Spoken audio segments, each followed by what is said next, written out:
You can either live your dreams or live your fears. And I think the majority of people actually are not living their dreams, but are living their fears. So I want to ask you a question. What are your fears? What are you afraid of? What are you scared of? Because we all have fears, don't we? We all have something that's blocking us, that's holding us back. And as we begin to look at life, what we realize is that the reason that most people are not living out their true potential, are not doing all of the things that they would really like to do, is because of fear. Some people call fear false evidence or expectations appearing real.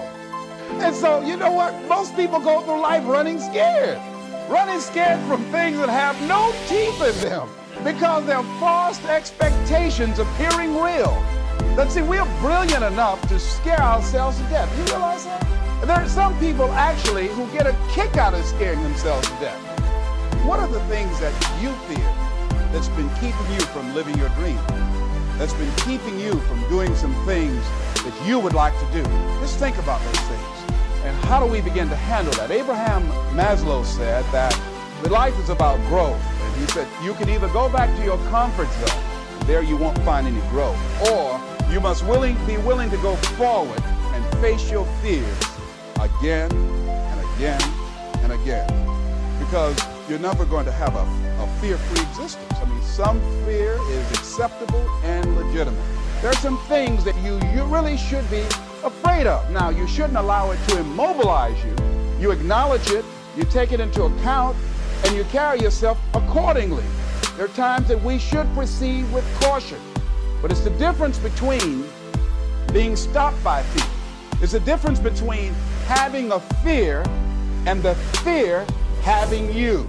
So what do? One, acknowledge it and knowing that it's okay. Don't condemn yourself for being afraid. It's perfectly fine to have some fears.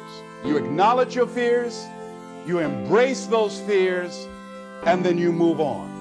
You act on whatever it is that you fear. Because once you embrace it, see, what you resist will persist. My theory here would be if you're afraid of fighting and altercations, go train jiu-jitsu. If you're afraid of heights, work on some rock climbing. If you're afraid of the water, time to swim. It's time to surf. It's time to get out there. If you're afraid of public speaking, go speak in public. If you're afraid to start a business, start a business. Make it small. And on all these, what you have to do is you have to mitigate the risk and you have to ease yourself into it. And eventually you will overcome that fear. But the hard part is you got to take that first step. Take the step. Step aggressively towards your fear. And that step towards your fear is the step into bravery. You have to step. You have to go. And this simple action, this simple attitude, it answers so many questions. How do you get to the gym every day? You step, you go. How do you change your diet? You step, you go. How do you overcome fear of failure, fear of success, or fear of fear itself? You step. And how do you face the fear of the unknown? You step. Don't wait anymore. Don't think anymore. Don't plan anymore. Don't contemplate anymore. Don't make any more excuses or justifications. Don't rationalize anything else. No, no, and no.